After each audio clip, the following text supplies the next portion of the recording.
Hi, my name is Laura Munley. I'm Alexandra Cobian. And this is how Promise of a Pencil inspired me. Inspired me. Inspired me. Many spend their days working a 9-to-5 job in order to make ends meet. But is this what we are supposed to do? The more I started reading it, the more I started to think about how this one man was able to change the world. And then I started wondering, well, what am I going to do when I grow up? In my lifetime, what am I going to do to touch that person or to affect this person's life? What do you believe our purpose in life is? I hoped to pull out something that made people stop and pause for a second. We don't have certain goals set for us when we're born. We make our own goals for ourselves. While we're all in college and while we're young and have that time to really shape and form our lives, I think it's a good time for us to start really questioning ourselves and really questioning our future. I wanted to make a tree project because as the tree grows, as it branches out, it becomes stronger, and as you branch out and help people, you become stronger. The first one sort of starts off tiny and its roots aren't very strong. I think that sort of represents someone who hasn't branched out and helped anyone. As people branch out and become stronger, they understand their roots more and they understand how where they come from and their backgrounds really affect who they are.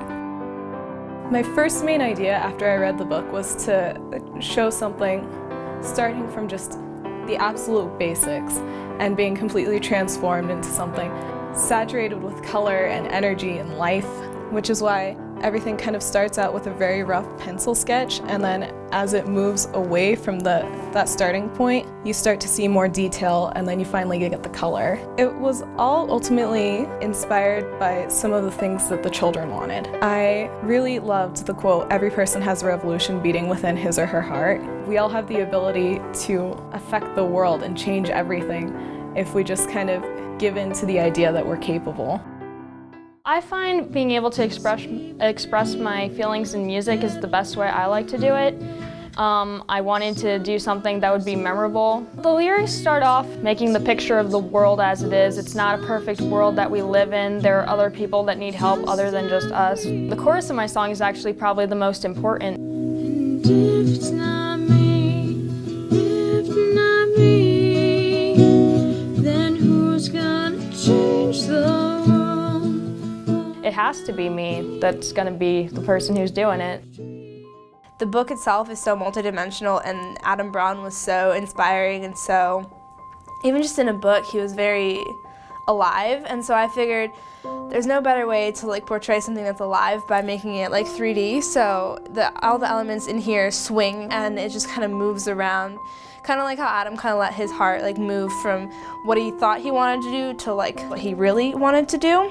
The heart itself is made out of pencils because I feel like Braun's heart was kind of influenced by something so simple as a pencil, and it kind of changed his heart. The book itself kind of inspired me to try to follow my own heart a little bit more and figure out more of what I want to do in life.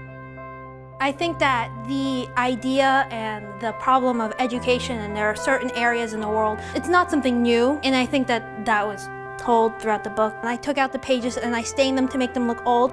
You strive to give the children something so you can keep up not only the promise in the book, you could also say the promise of humanity itself. So there's a child getting a pencil, the pencil's the focus.